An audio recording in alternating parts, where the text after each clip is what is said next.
Good morning, everybody, and welcome to the Uninformed Fan. It is Friday. We are ready to go. Let me just clear this off here. It has been a crazy morning here at the Thomas household, but we got stuff to get into. We got the NFL to break down. We have an upset in LA. We have MLB playoffs taking off. It's all coming to you live. Jeffrey, how you doing this morning, my friend? I'm good. I didn't get a lot of sleep last night for some reason. I don't know why. I just kind of tossing and turning. I'm not really sure. Wife couldn't sleep either. Up this morning with the baby, sent him off to school. Finally got a couple hours in before doing the show, and here we are. We're already starting to fire up the fantasy football group chat with some things. And yeah, it's been a good morning. I saw that. Was there a trade talk involved there, or was that just the previous post? We all know we have somebody in our league, Sean Munson, who we've talked about this gentleman before. He likes to be active and make trades, which is cool. Well, he likes to offer obscene trades. So I'll say this. He asked me if Brock Bowers and AJ Brown were still available. And I said, absolutely. What do you want? And he goes, well, I don't really want AJ. I go, well, what are you trying to think of here? And he goes, how about if you give me Garrett Wilson, Breece Hall, and Brock Bowers for Saquon Barkley? Wait, what? Yeah. Garrett Wilson, Breece Hall, Brock Bowers, Saquon Barkley. And I obviously there's going to be Tucker Kraft would be involved no matter what. And, there were some other moving parts. I really don't want to come off of Garrett Wilson. So I have responded with, I will give you Breece Hall, Brock Bowers, and AJ Brown or Jalen Waddle for your Saquon Barkley and Tucker Kraft, right? Seems extremely fair. I think he is adamant that I'm trying to get one over on him. Well, it's about time somebody did. And I'm just like, look, I'm somebody who, if you've ever traded with me before, I'm always very rational about why this will help both of us and why I always feel like when you make a trade, both people should come out feeling good about what happened. And one person, shouldn't feel like they got beat down by the other person. Well, I will say this. It depends. Like if I'm comfortable with my team and you're trying to pluck somebody off of me, then it's going to go in my favor. If I need somebody and something, it's probably going to go in the other person's favor. It's just supply and demand, right? Yeah. Chad, you still got 4 bullets left in Circa Survivor, man. Congratulations. That's awesome. It's a tough week this week. I think a lot of people probably went LA last night. I saw the Mad Russian did. I know he wasn't extremely happy with that call at the end. But I was just confused by it. What would you have done different? I just wouldn't have ran the run play. That's all. I would have kept everything else the same. I definitely would have went for it. I just feel like Matt Stafford had been carving them up the entire game, really. I mean, Puka Nacua, and can we talk about Tutu Atwell being all of a sudden fantasy relevant? I mean, I think it's a one-off game. I don't know about fantasy relevant. Well, I mean, he did have the 80-yard touchdown pass the game before. Yeah, I think that one I would give you a one-off, and then he came back this week and had another bomb. Yeah, I don't know. One that he caught on the sideline, I didn't even know if he caught that. I don't know if you saw that replay, but it looked like they never even looked at it. It was an overtime. Stafford gets the ball, rolls out to his left, does the 360, hits an incredible ball down the field. It looked like Atwell's bobbling it a little bit, though. It reminded me of the Florida State play. I was getting ready to say, are you having Florida State flashbacks, sir? Well, I'm literally standing there at Kitty's watching it, and we're chilling, not even drinking, we're just watching the game, and I go, they're not going to review that. Like they didn't even like replay it either. They just kind of sped it up, went through it, and that was kind of what it was. So I don't know. For me, I feel like in that situation though, Mac Jones can barely walk, right? Like we saw him literally get dragged off the field. I don't even mind kicking the field goal there, keeping your other timeout, because they call the timeout and try to run it all the way down. I don't even mind kicking the field goal there, saving your 2 timeouts, kicking the ball off. Now you need to ask your kicker to kick it in the correct landing zone, because that seems to be an issue, huh? Too. And then playing defense, and you still have the 2-minute warning, and you still have 2 timeouts, and you have Matthew Stafford, and you have a kicker who has a leg. I don't know. I also, of course, had the kicker bet again, so that was as you normally do. Standalone primetime games usually a pretty good bet, but has been a little bit tough this year. So it is what it is. Well, let's get into it. The San Francisco 49ers do go into LA and get the upset with that absolute hobble team. Sean McVay did come out later and say, that loss is on him, that was just a bad play call. He put his players in a bad situation. I would have to agree. Good job over there. Could you just not be completely surprised by the fact that what San Francisco did with the shell of a team that they had? Yeah, man. Shout out to Shanahan, man. He had been terrible in these spots. It was something like owns McVay. It was like something like 1-18 when he was a spread of higher than 4.5 or something. I forget the stat that I saw, but it was something kind of crazy like that. Like he never won in these spots, and somehow puts it together with Mac Jones, gets it down, and just absolutely incredible. So shout out to them. Yeah, Shanahan's like 7-0 or something against McVay. It's pretty crazy. Wild. You wouldn't think that against Sean McVay, right? Because we think of him as one of the better coaches, better offensive minds. But 7-0 straight up or 7-0 against the spread? I think it's just straight up, just beating him. So he's undefeated against Sean McVay? I think so. Interesting. Maybe Jeremy could look up that record and see what it is. I don't know. They said it on the show. Come on, man. They said it on the show, which was kind of crazy. That's where I picked it up when they showed it on the game. I apologize. No, you're fine, Chad. We're about to break everything down. We're going to get into that. You are right. Absolutely insane the way that line has shifted around and happened.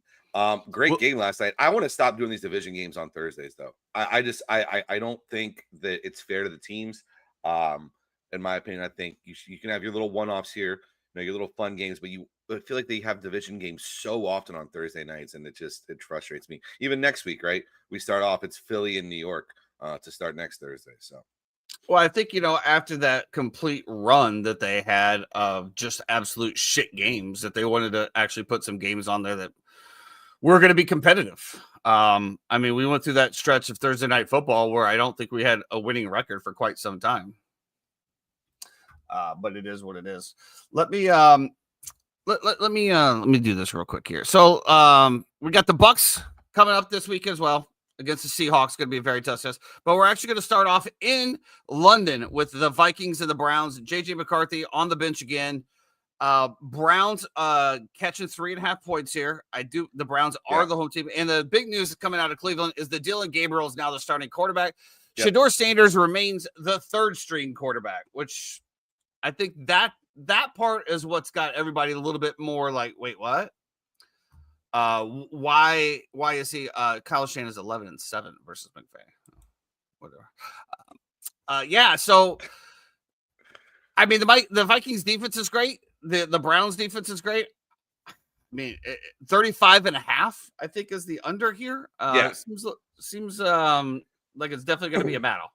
Yeah. Once again, wake up with a mimosa, make some eggs, some bacon, some French toast, and let's just go ahead and hammer this kicker prop once again.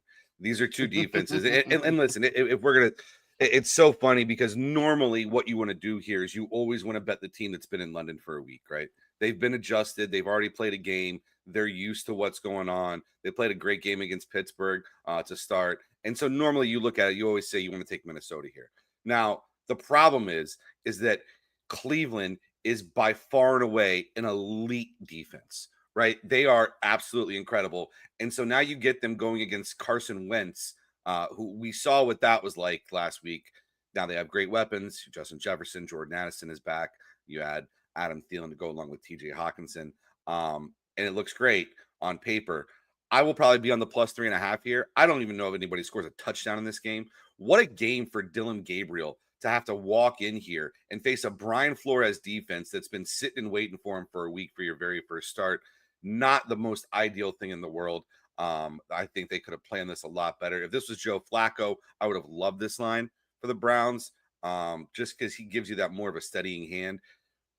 He does, but could he elude that Vikings defense? Well, here's the thing: like Dillon Gabriel is not like a huge runner, right? Like even Jeremy will tell you, like he's not. He can move a little bit, but it's not like he's Vic out there, you know, or Kyler Murray or Josh Allen, or he's none of those guys. He's a little fleet of foot, but it ain't much. So it'll be really interesting to kind of see how that happens. So Chad says 6-0 Vikings final score. I could see that happening as well. For me, I'll take, you know, especially in these situations, you get a PI, you know, you get a penalty here or there. All of a sudden, now you're in field goal range. I'll take the kicker prop, but the under is probably a lock as well, too. Yeah. I mean, but 35.5? I mean, yeah. 20 to 16. Who's scoring touchdowns? I mean, there's got to be just a blown play or something. Pick me one anytime touchdown scorer in that game. You can't. There's nobody who you're in there like, oh, that's a good bet for an anytime touchdown scorer. No. I mean, not happening. Somebody's got to score. Like I said, I just feel like this is the game. Sorry, I'm closing out this stuff here. We're just going to. You're fine. Chad, I love the card, honestly. Close out the work week here. I'll be on a lot of these things as well, too. And we'll get to exactly why. But I do like that card. Looks really good. And which card? Oh, his bets there. Yeah. Bets. So, we'll see what happens over here. I think that, you know, obviously Shedeur Sanders gets interviewed in the locker room and does his best mime impression. It was a response to Rex Ryan from the day before. Well, that's what Adam Schefter says, and you know, but to me, coming from the Sanders household, and Deion Sanders doesn't give a shit what anybody says about him or thinks about him. Like he just does his own thing. To me, that is you listening to what's happening, and whatever you want to say. You know, I think Dan Orlovsky said it the best. Okay, you know, at the end of the day, as a quarterback, you are the CEO of $1 billion franchise. Okay, it doesn't matter if you're the second string, third string. There's only 64, you know, of the top two in the league, you know, whatever, 100 and whatever it is for quarterbacks as well. But if you're looking to get in the league, these are all interviews that are on tape, right? So like if somebody else is wanting to take a shot on you, they're going to look at this. And I just feel like, you know, then you'll have some people that say, well, you know, he just can't be himself or this. I don't agree with that either.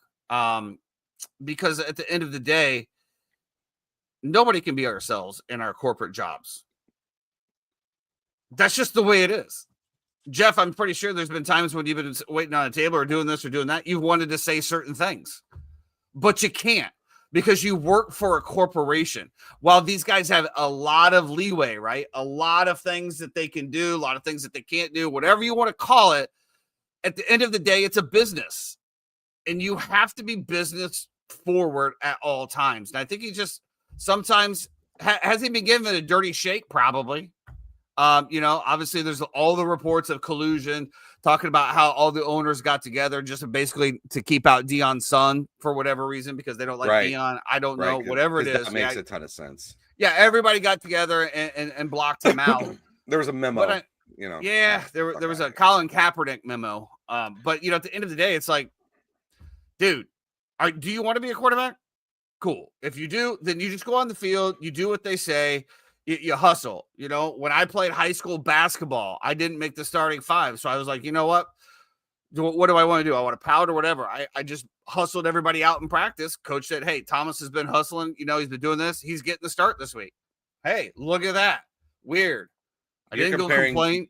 Your high school basketball experience to what's going on with Shedeur Sanders right now? Yeah, absolutely. Because you just got to put your head down and put in the work. That's it. What has he done? What has Shedeur done, in your opinion, that he should be doing differently that he hasn't done so far as a rookie? Other than his comments and what we're talking about, this experience in the media, absolutely nothing. But at the end of the day, when you're the face of a franchise and you come out and you do a mime interview, it's not a good look.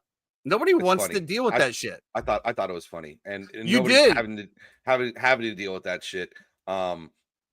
He's a third string quarterback in the NFL. He puts the work in. He works his ass off. He's great in the community. I don't understand why they are holding him back and not at least giving him a shot. That's their prerogative. It's their organization. Well, maybe he's not good enough. They've been shitty at this for longer than you and I have probably been alive. He could be playing for the Ravens right now. They botched this harder than anybody else does in Cleveland. They can never get it right. You took Dillon Gabriel, who, what's up, Bethany? What's going on? You took Dillon Gabriel in the third round, who, God bless his soul, seems like a great guy, is not an NFL quarterback. Lefties, he's a poor man's Tua, right? Like, how is that what you want to go with for your franchise? I just think the worst insult I've ever heard. They've just botched this from the very, very beginning. They've mishandled it terribly. We'll see how Dillon Gabriel does. You're going to be his first start against Brian Flores. Once again, you have no idea how to incorporate this kid in. At least wait till you're home. At least then roll him out there with the fan base where the defense can pin their ears back. Instead, you're going to do it not only on the road, but across the fucking seas to go let him start. It's egregious. It's terrible. That entire organization is absolute poverty, and it's sad because they're going to waste a generational defense with Jim Schwartz behind the helm. And I really, really feel for him. But we talked about this last week, and we said, how long are they going to roll Old Man Flacco out? And you said it's been too long already. So it has been. When would we? So, okay, if we said it last week that they should not have Flacco out there, how are we going to get angry that they're rolling somebody else out there this week? Because why did you wait until this week? Because I wanted to see a little bit Flacco's more. Flacco's looked terrible since week one. He's looked terrible since week one. Maybe Dillon Gabriel and Shedeur Sanders haven't looked good in practice enough to put him out there. Maybe Dillon Gabriel showed something in practice. Sure. Buff, we talked about it briefly. The trade's not happening. The trade was he wants Breece Hall, Garrett Wilson, and Brock Bowers.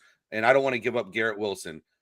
He wants that for Saquon and Kraft, which is fine. I think it's fine with A.J. Brown instead of Garrett Wilson. He doesn't agree the trade's not going to happen because he feels like he's not winning. So that's it. He's a poor man's Tua. Dillon Gabriel, yeah. That could be the worst insult I think I've ever heard of any quarterback in the league. Well, let's get into it. After that, we do have the Tampa Bay Buccaneers heading out to the West Coast this week, Jeffrey. Seattle Seahawks looking really, really good. Sam Darnold being very serviceable out there. That defense is for real. Over under here, 44.5, and the Bucs are getting 4.5 points. A lot of talk around the Tampa Bay Buccaneers, the defense, the Seahawks defense. Are they going to be able to put up numbers against that Seahawks defense? Bucky Irving seen in a walking boot, looking like there's a little bit of an issue there that might actually sideline for him for this week. I don't think you're too worried about that with Rachaad White and I want to say Shepard, but I don't think it's Shepard. Sean Tucker. Behind the backfield. What are your thoughts going into Seattle this week? Yeah, I mean, so basically Bucky Irving, it looks like it's going to be 3 to 4 weeks. He is out. Yeah, he's, I believe, just got officially rolled out this morning. But it looks like he's not going to play. I think it's going to be multiple weeks. I think they're going to sit him just to make sure he's right. I could see him and Mike coming back at the same time. And it kind of being like a, here, rally the troops, everybody get back together. I think we have a bye coming up as well, too. I don't really know our schedule. But yeah, I think this is going to be a defensive battle. Like you said,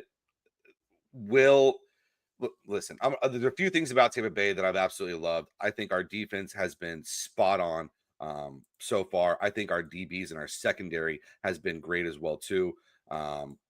And breaking news here on the Uninformed Fan. I apologize to interrupt. Braylon Allen out 8 to 12 weeks for the New York Jets season. Pretty much. I don't see why you would bring him back. That team's not doing anything. I apologize for interrupting there. But breaking news. No, that's from our insider, Adam Schefter, who just sent me the message.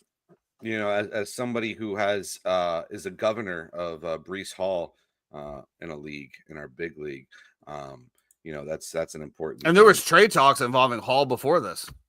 Kind of wild. It's like one of those things, like, if they would have traded it. But I apologize. Let's get back to the Seahawks, Jeffrey. I know you said that you did like your defense.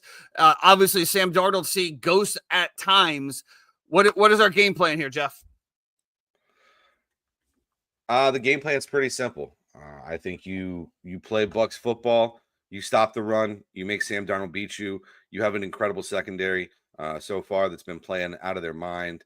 And then on offense, it's the same thing. You've just replaced, a great guy in Bucky Irving with a two-headed monster in terms of Rachaad White will catch the ball. Sean Tucker will run them. Sean Tucker is great in between the tackles. He can bounce it. He can take it to the house. There's a reason that he's been on this roster for the past 4 years. And look, Rachaad is one of the best pass catching backs in the NFL. And so one of the ways that you're going to be able to mitigate pressure, especially in that front, because Seattle's one of the best teams in all of football, getting home with 4 people. So one of the ways you're going to try to mitigate that pressure is going to be by little dump offs and screen passes. The Bucs run some of those better than anybody in the NFL. I like us here. I like the 3.5. I don't know if we'll win the game. I think it'll be a really good game. It will be one thing, and I will tell you this: it will be the best looking game you've ever seen in your life, because the uniform combo that we have are the old school Seattle Seahawks blues and the throwback creamsicle whites for the Tampa Bay Buccaneers. And you want to talk they're wearing creamsicles in an away game? They're wearing all white creamsicles. Wow. So it's gonna be great. Well, it's gonna be, if nothing else, they look good out there, huh? It's gonna be awesome to watch. One of my most anticipated uniform matchups of the entire year. So is this going to be a money line play on the Tampa Bay Buccaneers, Jeffrey? I don't believe so. I don't believe I'll touch this game at all in terms of betting. Sounds like a good idea. Let's keep the emotions in check. And if it is one nut shot, let's not make it 2 nut shots. Moving on, we got the Dallas Cowboys heading to New York. Our resident Marcus Buffington. Love to hear your thoughts on this one here. This is 2 absolute dumpster fire of teams. We just saw the Brandon Allen's out. Justin Fields continues to do what Justin Fields does. It looks like he cannot throw the ball at all, and then all of a sudden he just darts one. I don't know if that's like the play on it. We saw the game last week, and we were talking about this, Jeff, in the group chat, and I said, I don't think is it possible Justin Fields worse? And all of a sudden he just lasers a few in there, and everything's great. Obviously, his talent is in his legs. His fantasy up is between his legs and splashing a receiving touchdown here. This Dallas Cowboys defense, we all know, is right there with the Ravens as far as the worst in the league. Dallas Cowboys favored here by 2.5. I know that you said that you're not giving up on Garrett Wilson as well. Obviously, I'm still starting Justin Fields for that after losing Burrow. I mean, I just feel like it's a team that is going to be down all of the time, and you're going to get those garbage yards. I mean, you look at it, Justin Fields ended up with 225 yards throwing. He's had over 200 yards every game. And the last game, it was the same thing. They were down the first half. You're like, okay, well, second half, they're going to have to throw it. And here they come. Just getting the dink and dunks. And a lot of garbage time fantasy points, honestly, if you have a New York Jets player. That's kind of where I'm banking on it. I think at halftime he had like something like 7 points. I'm like, not worried. He ends up with 32. Jeff, can the Jets keep this game close? And do the Jets have a punter's chance at home versus the Dallas Cowboys? Absolutely. I think that both teams will be able to score here. You're talking about you're going to get Sauce Gardner on George Pickens. Don't really care. I think Sauce Gardner has been very overrated since his rookie year. They paid him all the money. Good for them. I wouldn't have done it. Garrett Wilson's going to eat this game. I could see Breece Hall having a good game as well as Justin Fields. I just think it's going to be really tough for Dallas to be able to stop him. And it maybe likewise as well, too. Dak's been one of the best quarterbacks in the NFL. If you look at how great precise he's been, just the way that he's led the team, especially after losing CeeDee Lamb. Once CD gets back, man, the sky's going to be the limit for this offense. It's just they can't stop anybody. So it kind of we saw the Jets. It's like the Lions at the end of the year last year, right? The Lions were so bad on defense last year; they couldn't stop anybody. That's why Jaden Daniels went out and beat them, and was able to perform, because basically you have to score every single possession. When you're absolutely. Playing, so. Been there, felt that.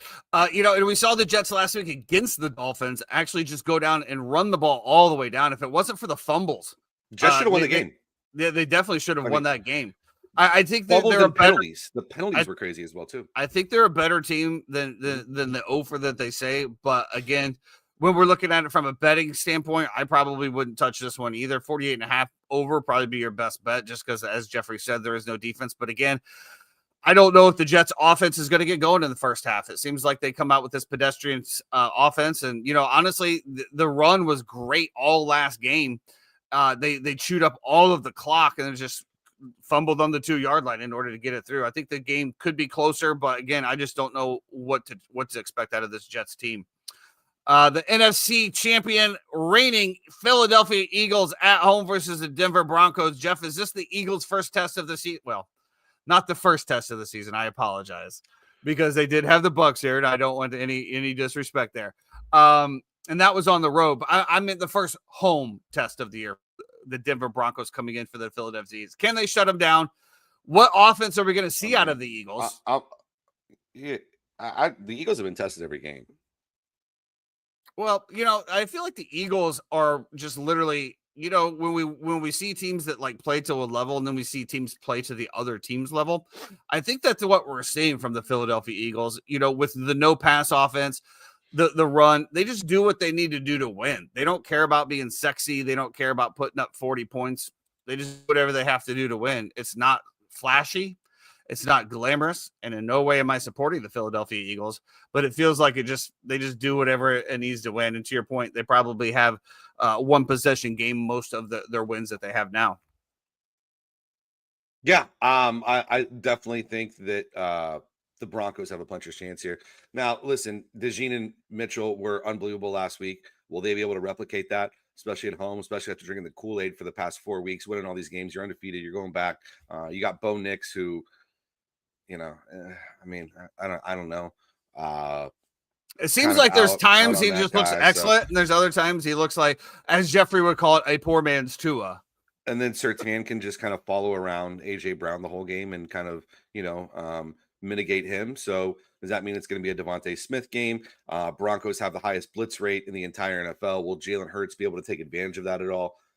I don't know. There's a lot of questions. Is this an AJ Brown force feed game? No, not at all. Because you're not going to try to force feed it when he's being guarded by the best DB in the NFL and Patrick Surtain. So, so this is Devontae Smith game? I guess. I don't know. The play here is definitely, depending on the number, 44.5 is what I'm looking. You're looking at the over under? Yeah. Depending on the number, spread. yeah. Oh, the spread. Spread 3.5. 3.5. I would like to see if it gets to 4, it's an absolutely auto bet. 3.5, it's pretty close. Looks like it is. I mean, 3.5, it looks like right now it's minus 120 plus 3.5 is even money on Denver. To me, I don't know enough about this to even bet. Like I said, I feel like the Denver Broncos, sometimes that defense and offense just shows up. Marvin Mims being involved now, getting him some more touches. Cortland Sutton starting to show up. Is RJ Harvey? Is that who? Is that their back? Yeah. Is RJ Harvey finally going to break out? Who knows? Well, can we be honest? They don't need RJ Harvey to break out. J.K. Dobbins has been incredible. J.K. Dobbins last week was their first 100-yard rusher in 38 games, which is insane. They've gone 38 games without having a one rusher over 100 yards. So I thought J.K.'s looked objectively the way better running back than RJ, personally. But they're still trying to. I'm just talking about when Dobbins needs a blow, they still need that back to come in there and continue to run the same thing. RJ's looked great. There's some passes we wish we would have back and swings out of the backfield. But other than that, I thought he's been fine. The Houston Texans are going into the Baltimore Ravens, and the Baltimore Ravens could not need a win more. It does not look like Lamar Jackson is going to play here. No, I saw multiple weeks. I don't know what you saw, but Well, they're being very, very sketchy with it. He's still listed as doubtful, and they have not ruled him out. Obviously, he didn't practice. This is a game that both teams need so bad. They really do. I'm just really surprised that they're rolling Cooper Rush out there, not Huntley. And maybe this is just me from not being the uninformed fan and thinking back a couple years ago when Huntley was a very serviceable quarterback for them, ran the same type of play, had the legs of Lamar, and was able to win some games. I do believe he won a playoff game for them, if I'm not mistaken. I could be wrong. Who knows? He made a Pro Bowl. Let's not forget. That's not. Yeah. So did Tim Tebow. But where it looks like we're going to be rolling out Cooper Rush here. And to me, this is going to be a very tough game for the Baltimore Ravens against that front line of the Houston Texans. You got to get Derrick Henry involved. I mean, it's just the way it is. You got to eat up some clock. You cannot continue to be pass heavy, especially with Cooper Rush back there. Lamar Jackson's going to be the one that was making the plays with his legs, extending the plays. You're not going to get that in Cooper Rush. But I will say this. Cooper Rush was thrown in. Now we've had a full week of practice. We've had a full week of practice with the number ones. Probably going to be a little bit more in sync here. 41.5. Houston favored by 2.5. What are you liking here, Jeffrey? So Chad was right. Remember we talked about this on Monday, and the line popped. We look at it and we were like, that seems crazy. So Chad got it on Monday, I believe Monday or Sunday night, whatever we're talking about here. He got it at +9 when it opened. Which one are we talking about here? The Texans were +9. Oh. To open. And then Lamar Jackson news hits. Boom. All of a sudden that line shifts 11 points. And that's how much Lamar Jackson means. We see how much a guy like Joe Burrow means to the Cincinnati Bengals. This is definitely how much Lamar Jackson means to them.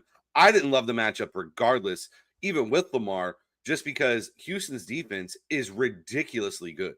Like them in Cleveland are unbelievable. Seattle's up there as well, too. And I think Tampa's just being slept on right now, in my personal humble opinion. You got to put Minnesota up there as well. In terms of defenses. Minnesota's been great with scheme. But let's not forget they did just give up, 24 to Rodgers. So, and Kenneth Gainwell bludgeoned them the entire game. So okay. I'll give you a little bit. I kind of agree with Chad here, just to kind of tighten this up on the Eagles. They have a lot of flaws.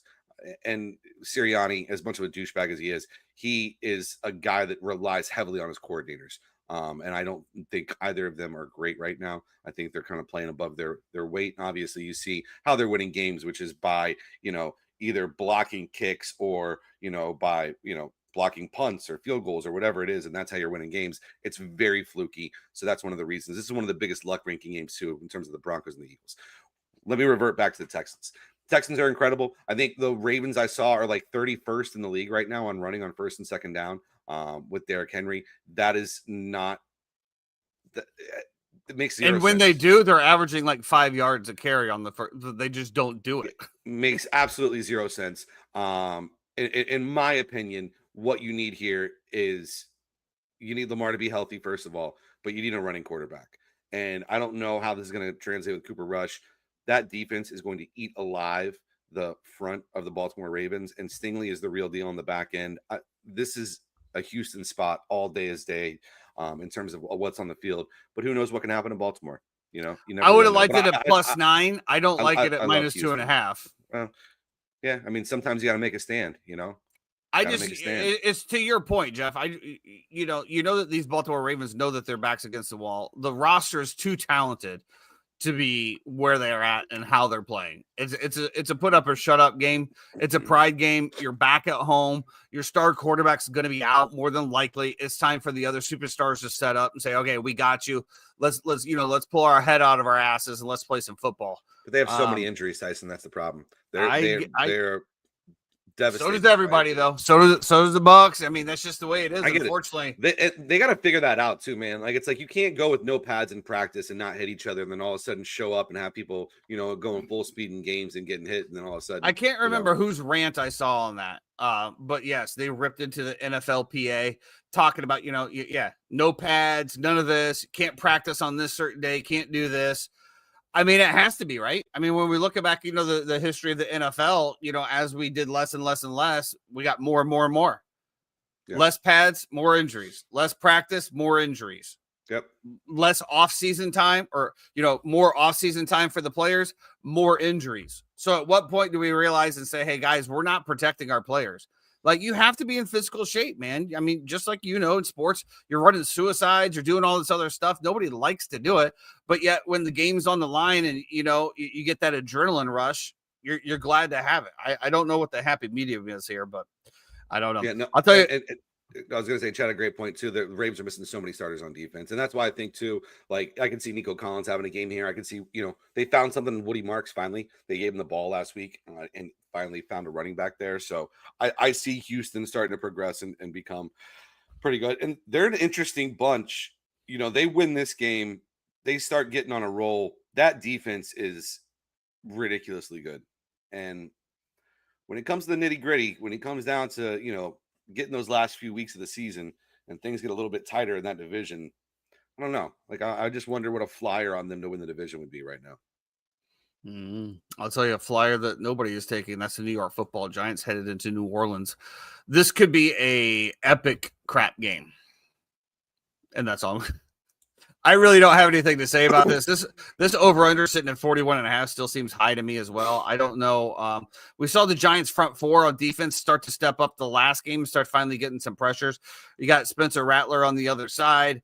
Alvin Kamara has been, very hit and miss. Keandre Miller's starting to get some touches now. Chris Olave is one concussion away from, the Tua factory. I just don't know what exactly the New Orleans Saints are playing for, to be perfectly honest with you. The New York Giants obviously have all the momentum, starting Jackson Dart, getting that big boost. Obviously, losing Malik Neighbors is going to be a huge, huge loss. Wan'Dale Robinson's got to step up. I was actually thinking about maybe picking up the New York Giants. I think it's Theo Johnson, the tight end, just because, with the loss of Neighbors, they're going to need another outlet over there.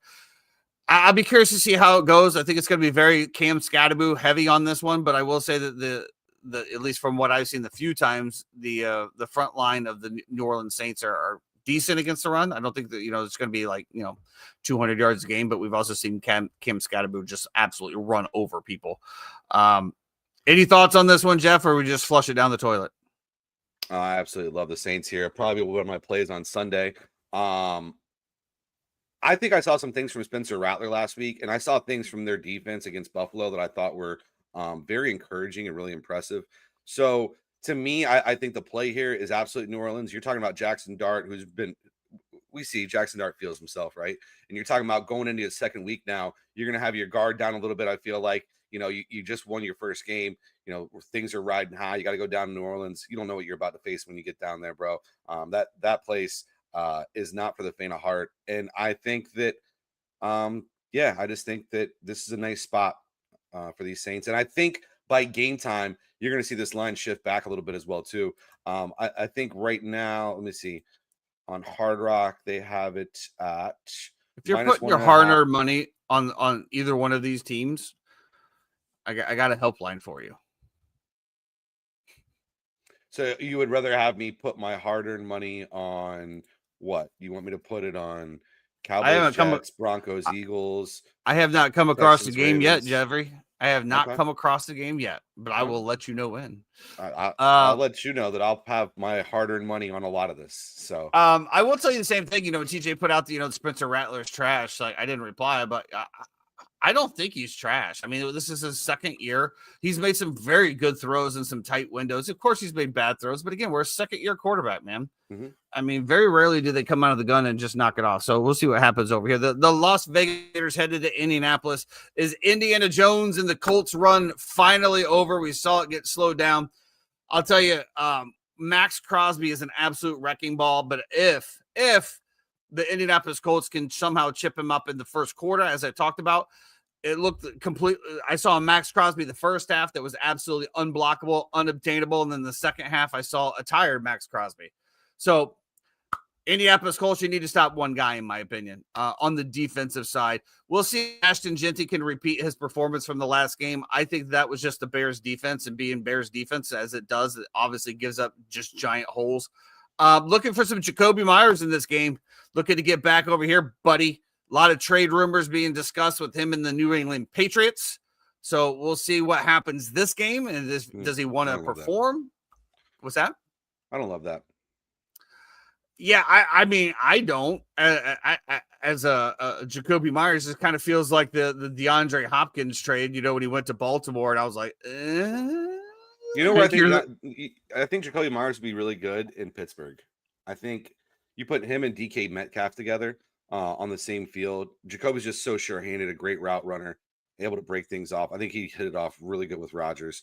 To me, it's just it gets so muddy in New England, right? There's like they have so many young receivers and options and Stephon Diggs, and I don't know. I don't like that New England thing.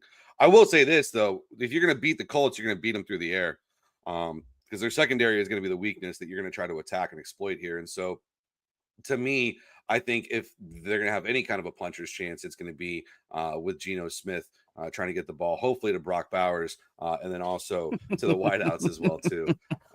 So always getting one in. I tell you this, Jeffrey. You know, I don't like betting on shit teams, but to me, 6.5 seems a lot.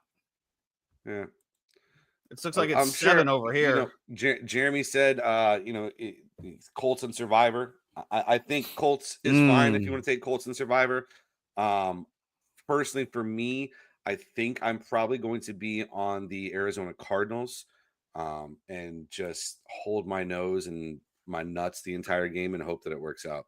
But it's crazy. So let's go ahead and just get into that. Titans headed to Arizona. Arizona 7.5 favorites. But to your point, right? We haven't seen anything from the Arizona Cardinals that's like, oh, this team is for real. Especially when it comes to covering, right?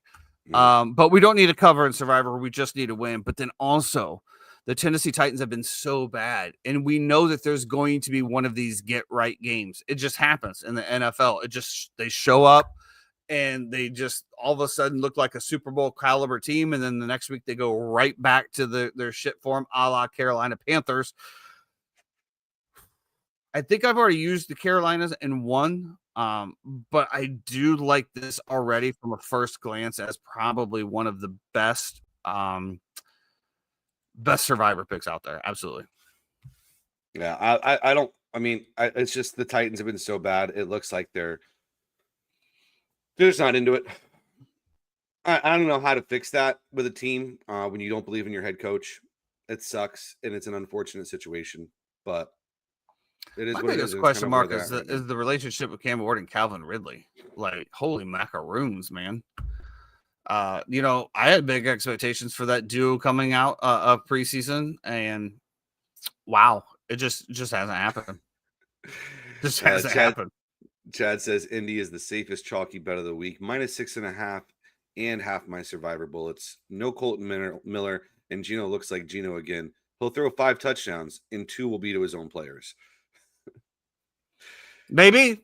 It could very well be, but we've also seen Geno put up like 380 and 4 tutties with no. I mean, that's one of those things you just never know. Plus, they're coming off a really bad loss against Chicago that they should have won, or at least not that they should have won, but they should have been in a position to hold for the win at home. I think there's going to be a lot of issues. I think there's going to be a lot of anger coming out. We'll see what happens. One of the probably shittiest games of the Raiders aren't at home. The Colts are at home. No, I meant the game that they lost at home too. Oh, I got you. Okay. Yeah, just losing at home. Gotcha. Probably the shittiest game of the week. The Dolphins are headed to Carolina, Jeffrey. Now, I mean, this is definitely one where you could just pick up a pile of shit, throw it to the wall, and see which one sticks. Dolphins favored by 1.5 here in Carolina. I know that you're high on Carolina when they play at home, though. Yeah, I might actually be starting Bryce Young in fantasy football this week. It's kind of where my team's at. Well, oh boy, I'm just stuck between a rock and a hard place. I had Jordan Love, and I've been kind of playing this carousel, but I like to play the matchups. And if you're looking at matchup wise, I just think that you can't really do better than this Dolphins team. Their secondary is not good. Well, we saw the Fields run wild. Do you expect a little bit of Bryce Young to try to use his wheels here a little bit? I think he used the legs a little bit. I can see Tetra, catching a touchdown here finally. Am I starting Xavier Legette, Jeff? I wouldn't go that far. But I just think if I'm looking at him or Trevor Lawrence, and obviously I missed on Mac Jones last night, that would have been a huge waiver wire pickup, plug and play, as he went absolutely nuts. I just look at it as like, Did you You only expect have him so to go many nuts options. though against the Rams? No, Okay, not I at thought, all. okay. I knew he was banged up coming to the game. I was like, I loved Kendrick Bourne, but I didn't. That was about it. Like that was as far as it went. It was just more of a necessity that they were I was gonna just have to throw glad Kendrick Bourne because the ball. Mikey picked up the Robinson. And like the way that game started, I'm like, there's no shot you're gonna feed this dude the whole game, right? There's just no way. And of course, they calmed down. I don't think he had a catch in the second half, but he had 3 catches for 39 yards in the first half, and I'm just like, okay, here we go, here we go. Here comes the no name to knock me out once again. You sounded like Eeyore right there. Sound like what? You sound like Eeyore. Anyway, yeah. Washington Commanders headed out to LA. Jeffrey. Yeah. Chargers favored by 3.5 here. Jaden Daniels back. I've learned my lesson here. I'm giving the Washington Commanders a little bit more respect here. Probably a week or two ago, I would have said there's no way. Give me the Chargers -3, 3.5, whatever. But the Commanders just continue to be that sneaky team that just stays in it. What are your thoughts on this one? Yeah,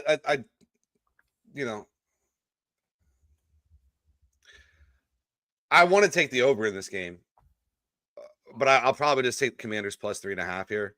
I just don't know. Herbert and McConkey got to figure it out, man. I don't know what's going on with the two of them. It was automatic. It was automatic to start the year, and now well, it's just become. You got Quentin Johnson and you got Keenan Allen now. Yeah, I don't really care about that. I think Well, I'm telling you though that last year Quentin Johnson was dog shit. He dropped everything, lost the confidence of him, and they didn't have Keenan Allen. Now they come back and Quentin Josh Johnson, Palmer, and they had like some other kids. Yeah, okay, too. But I'm saying like Quentin Johnson is like the prototypical size, whatever leap. Now he can catch, and then you have Keenan Allen for whatever reason was also Caleb Williams' favorite target.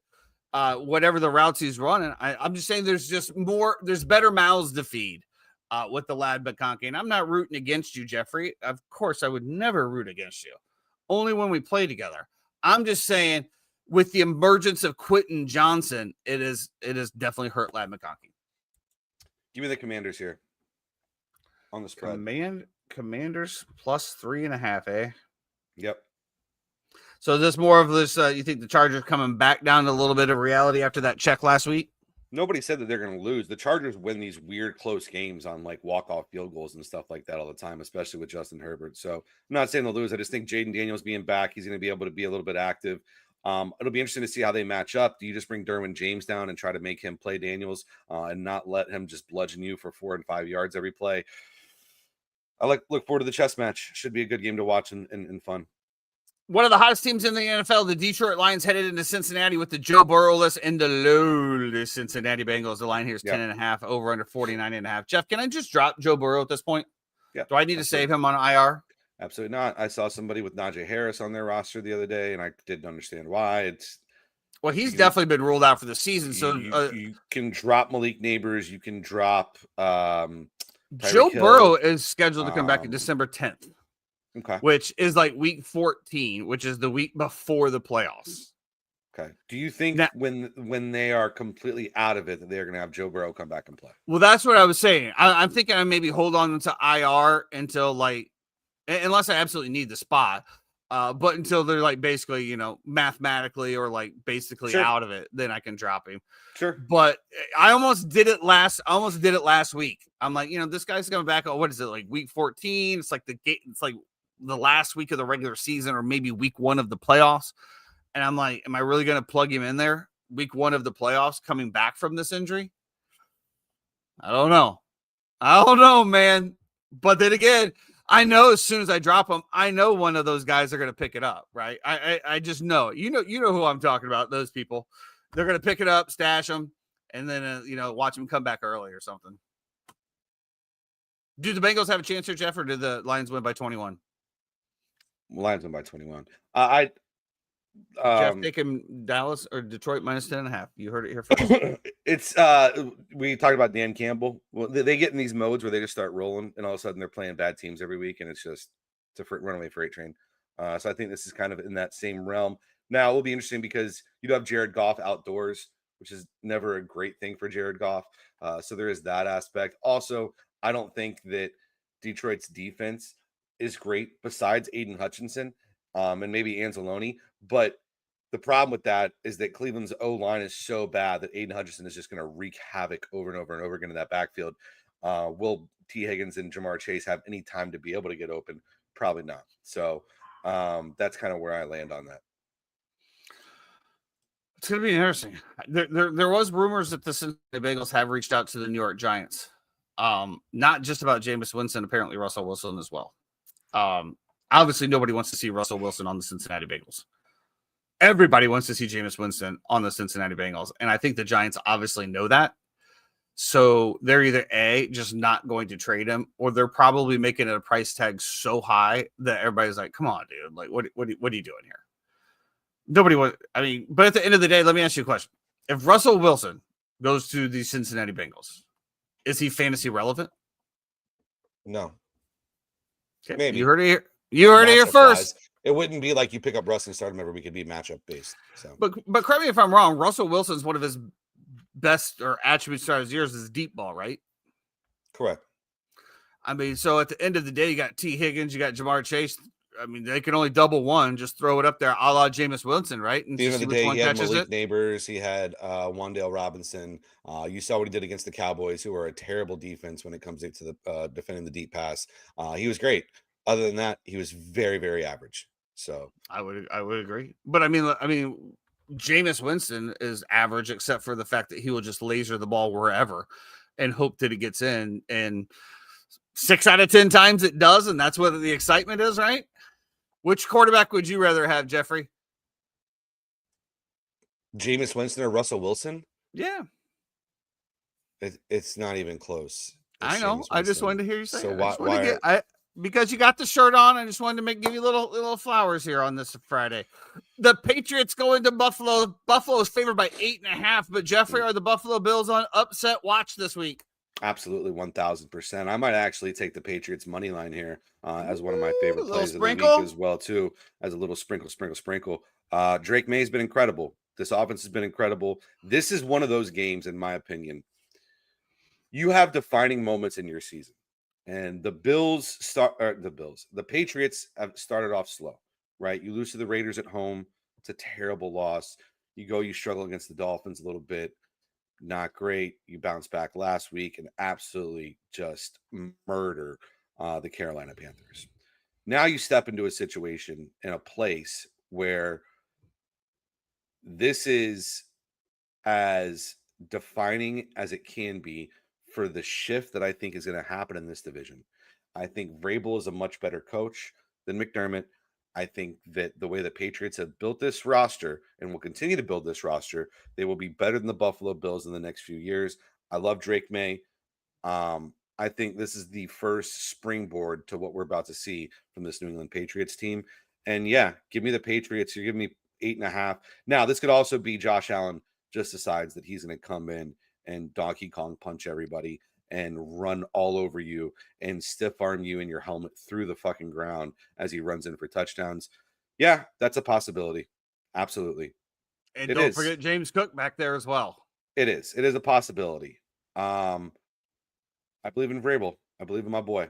So I think it's very important on this game right here for the Patriots to just hang with them in the first half. If you get down by, 14, 21 points in the first half, then no. You have to keep it close, keep it within the 1 score, possibly a 2 score with a 10 point, so you can still continue to run your normal game plan. But if you get behind, and then you have to put it all in Drake May's hands, I don't know. We'll see. Like your point, I think this is going to be his true test, right? For the Brady 2.0 dynasty in New England. Drake May 2-0 against the Buffalo Bills in his career. Well, we do have the Chiefs-Jags going up on Monday night, which we'll talk about that on Monday. And the Falcons, Bears, Packers, and Steelers all on bye weeks as the Chicago Bears just look to heal up getting into the next week. I can't wait for our next week matchup. When do the Bucs get their bye week? The Tampa Bay Buccaneers, I want to say week 12, but let me, not 12, 10 is what I wanted to say. Nope, 9, week 9. Okay. Week 9, which, I like that better. I mean, you got teams that are on, this is the first bye week. The first bye week that's available. I don't like it this early. I do like Joe Burrow's idea of adding the extra games and then putting in 2 bye weeks. I really like that. But I also, like you said, we need to make some changes to the pads. We need to do some stuff here. Too many injuries. Nobody wants to see this shit. Let the boys hit. Nobody wants to see this shit, man. Like we're talking about, I can't. How many was it? Was it 5 quarterbacks at one point that were all out?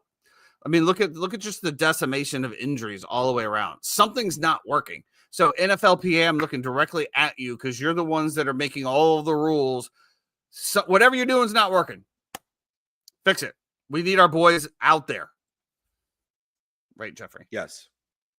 You ready to talk some NCAA football? Not really.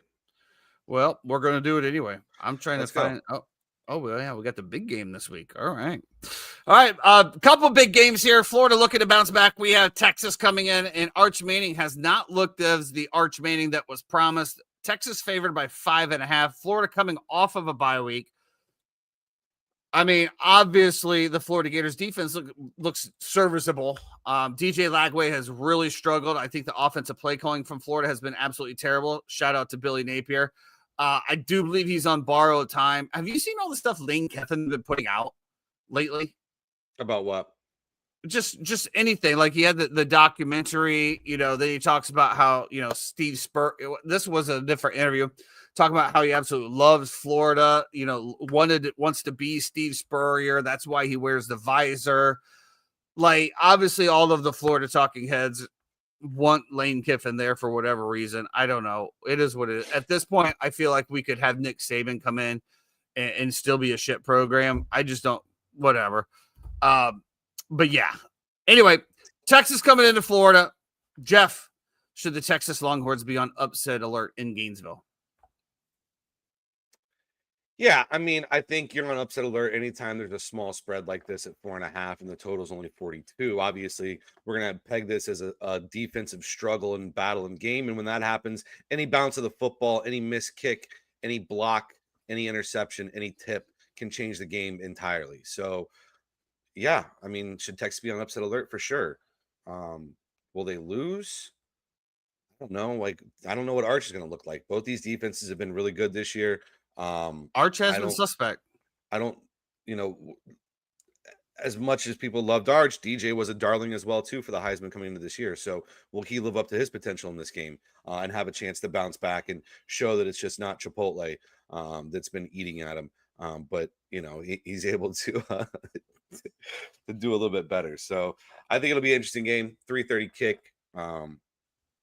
Yeah, I don't know. It's going to be a hot one in the swamp, but it could be a wet one. There is a hurricane or something or a tropical storm coming in, causing a lot of rain up and down the coast and into the interior. Could be a solid weekend in Florida for football, including Monday Night Football.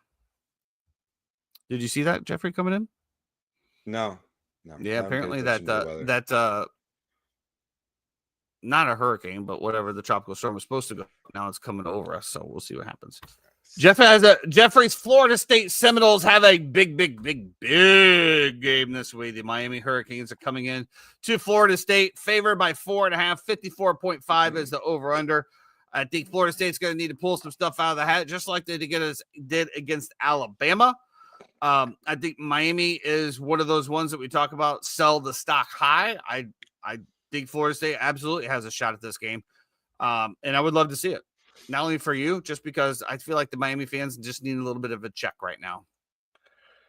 Yeah, I mean, they normally are flying high like they do to start the year until this FSU game happens, and then reality usually sets in for them. This is an interesting one because it's, like Florida State had their first road game last week in a hostile environment in Virginia on a Friday night.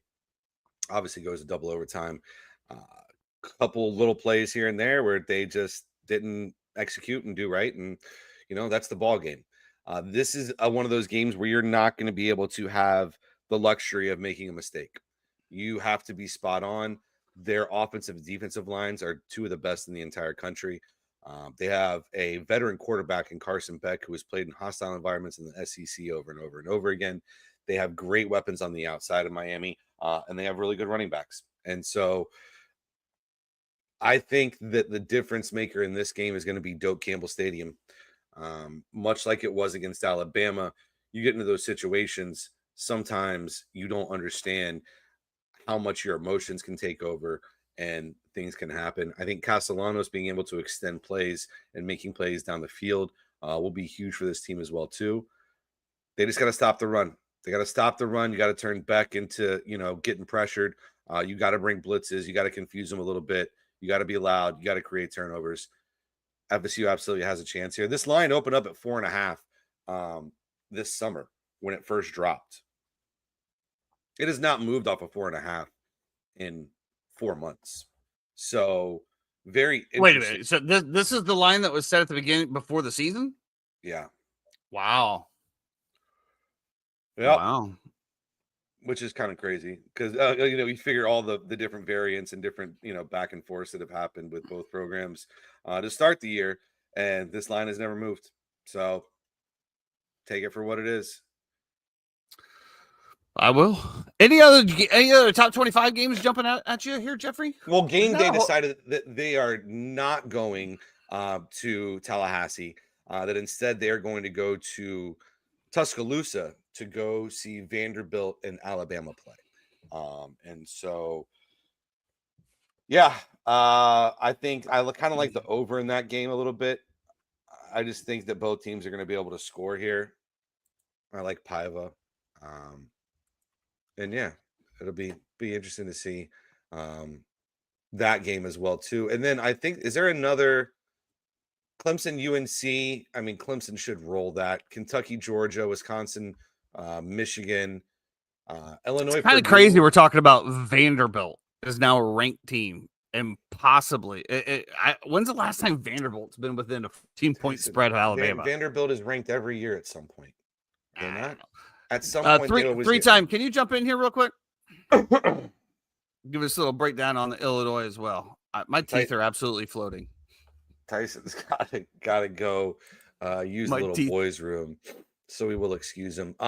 Listen, Michigan State, Nebraska could be fun as well too. 4:00 on FS1. I might have a little sprinkle on that one as well. I think both teams can score a little bit there. That'll be a fun one as well. Other than that, Mississippi State, Texas A&M. Can Mississippi State cover again? Texas A&M looks great.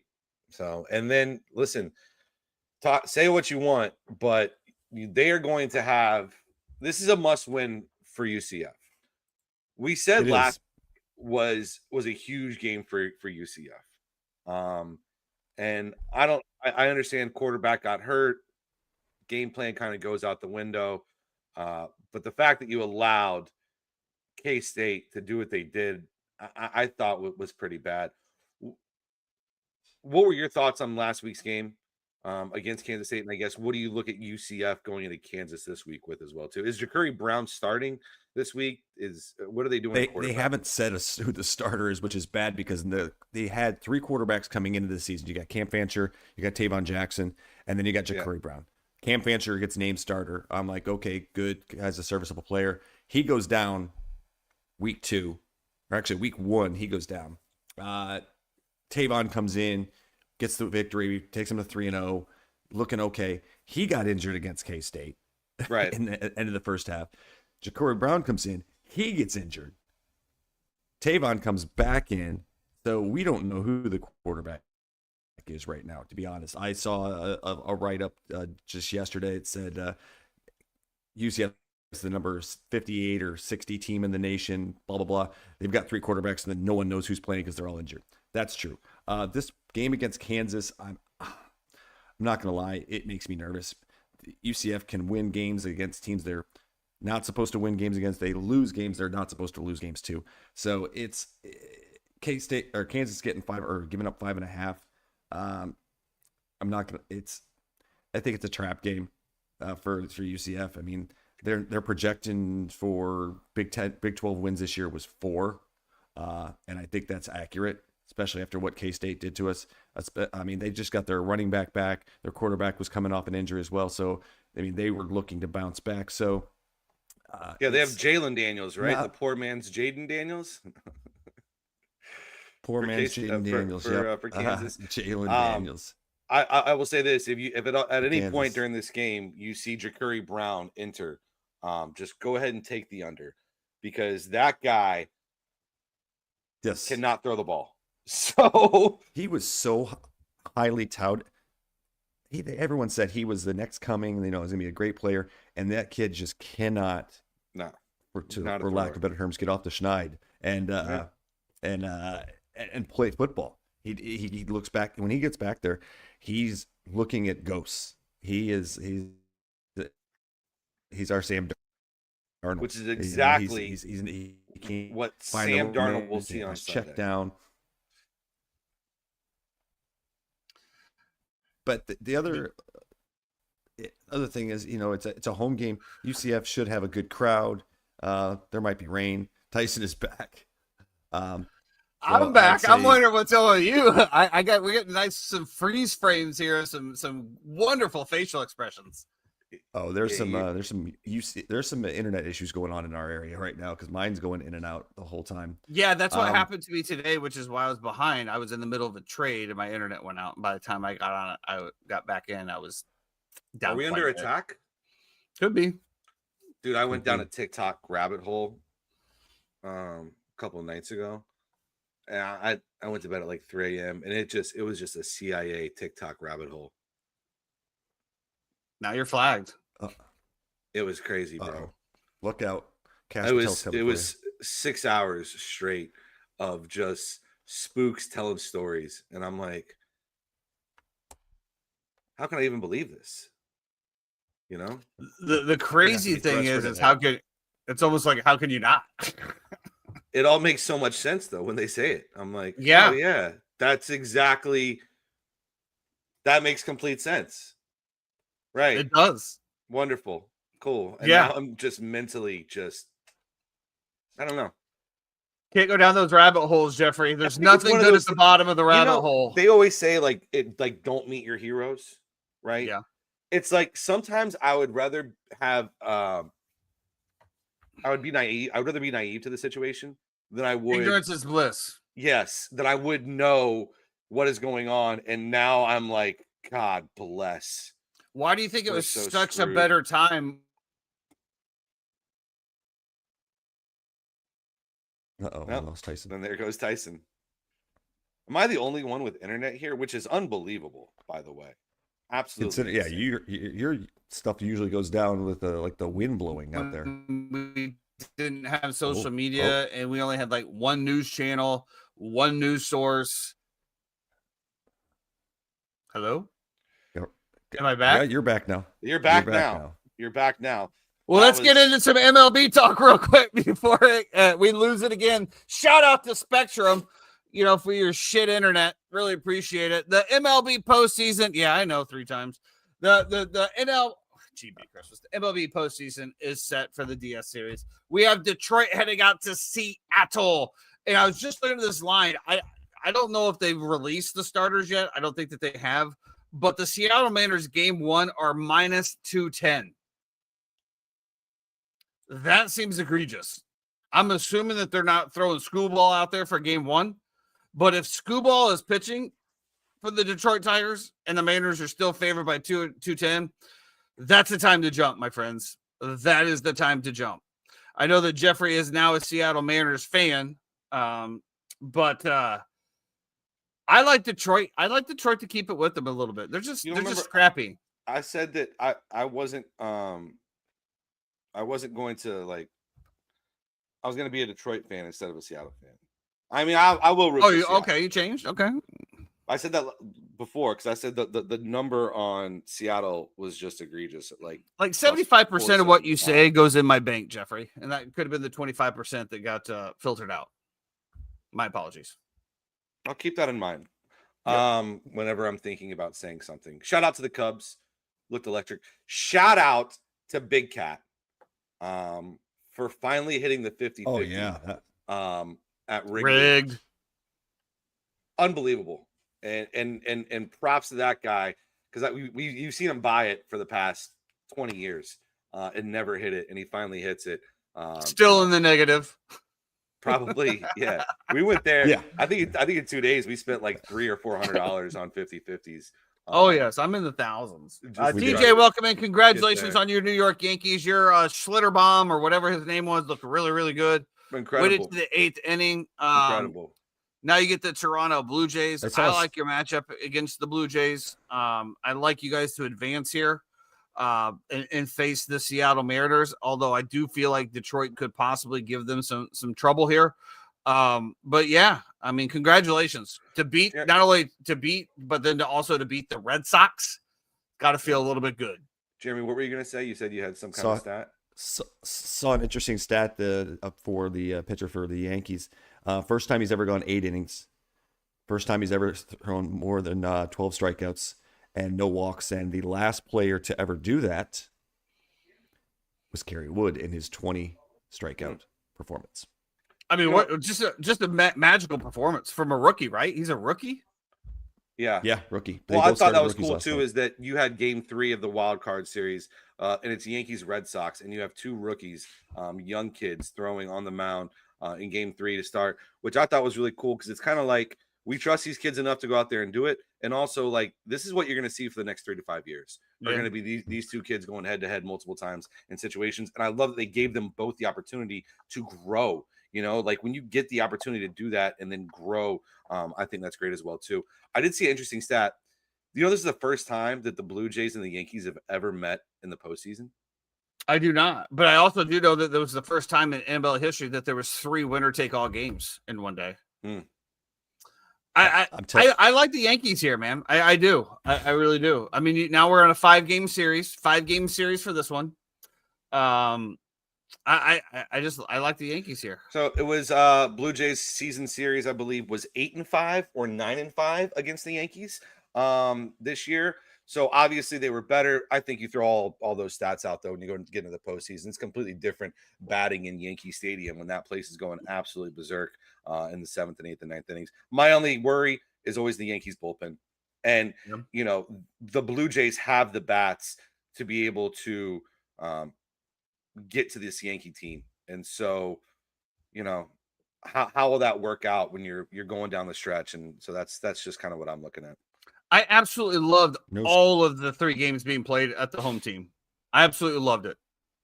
I think one, it does 2 different things. One, it still rewards. I mean, we went from wild card games being a 1 game. At the end of the day, we're still rewarding regular season records. I believe that is good. I mean, when we think about it, it's more of a logistical standpoint, and it's to get the postseason going.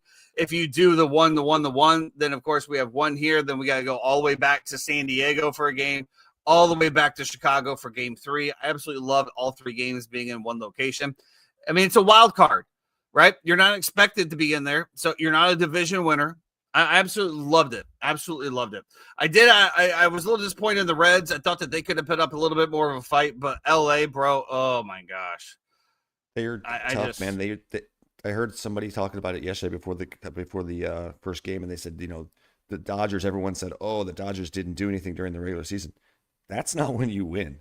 Okay, you play the regular season to get into the playoffs. Now this team is poised to make another run in the playoffs.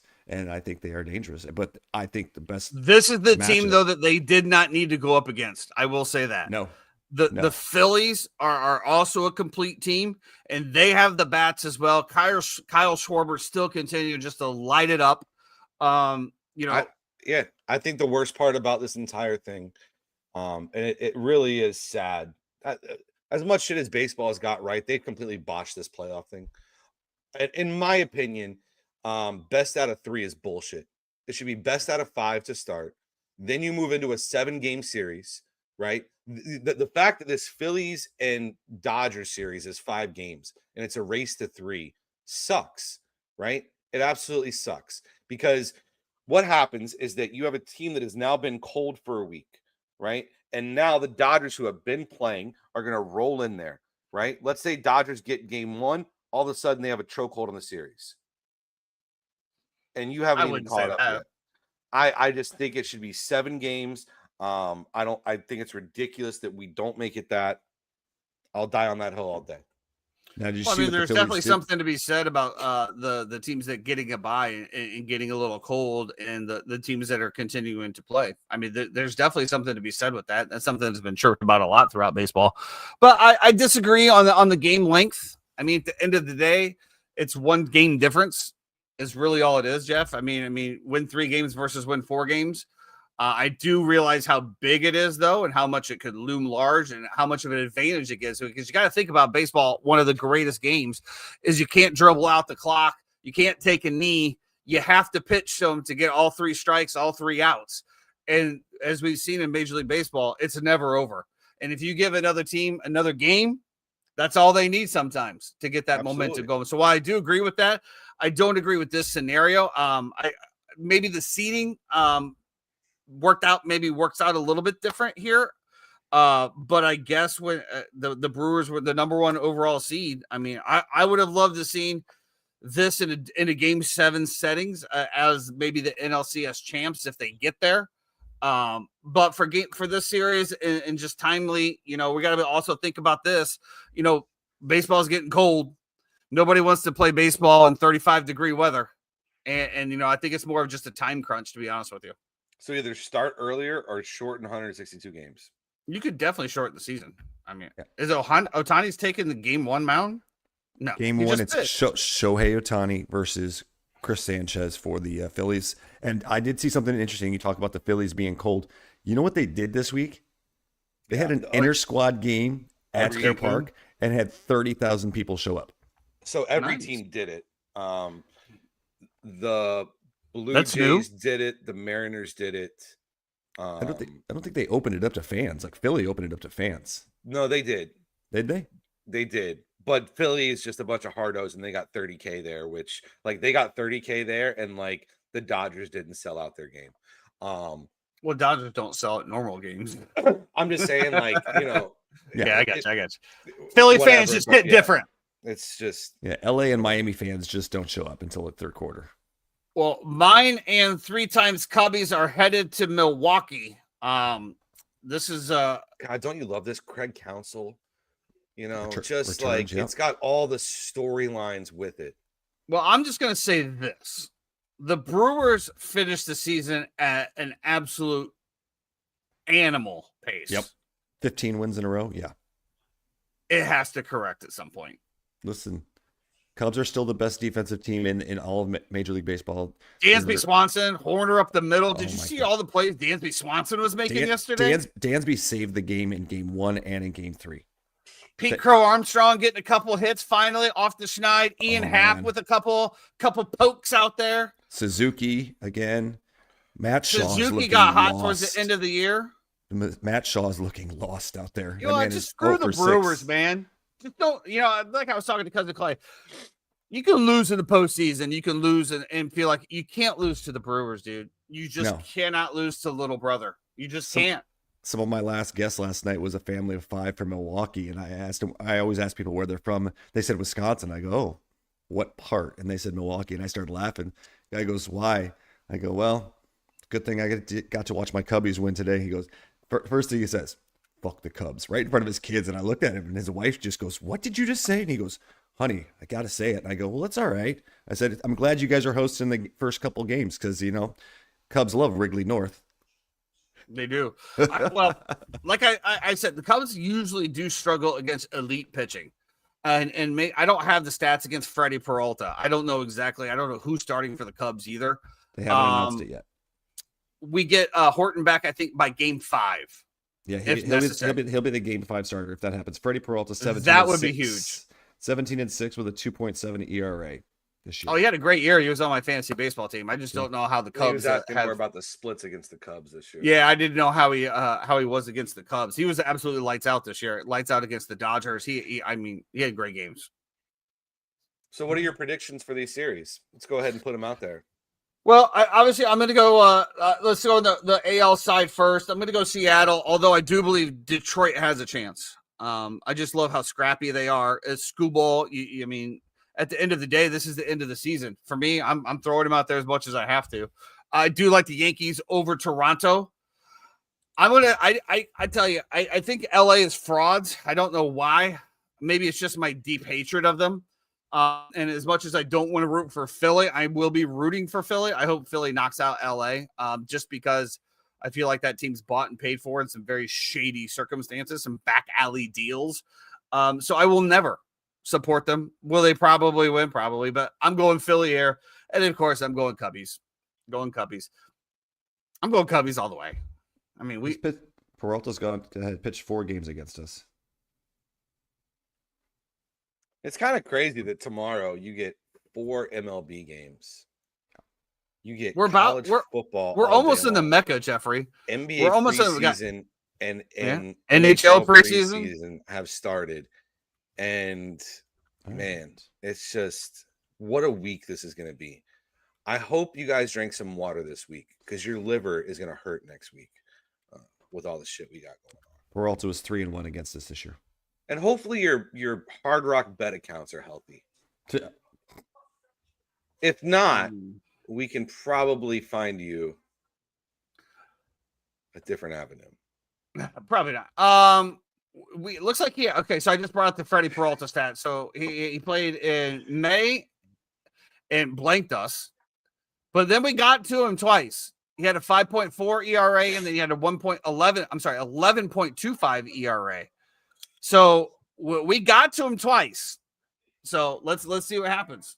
Just got to get them. Got to get those pitchers out of there. I don't know why, but we just got to get those starting pitchers out there. Cubbies all the way. Jeffrey, who do you like this season for the MLB postseason? Well, Should get I'm Owen not really Cassidy sure too. here. I do think the Yankees somehow, some way, there's some kind of juju there. I worry about the Dodgers bullpen. I feel like if I were them, I would have transitioned Shohei to the bullpen already. But they got so many great arms that like they could potentially throw one of those starters back there as well too. I do worry about the Mariners bullpen a little bit to go all the way.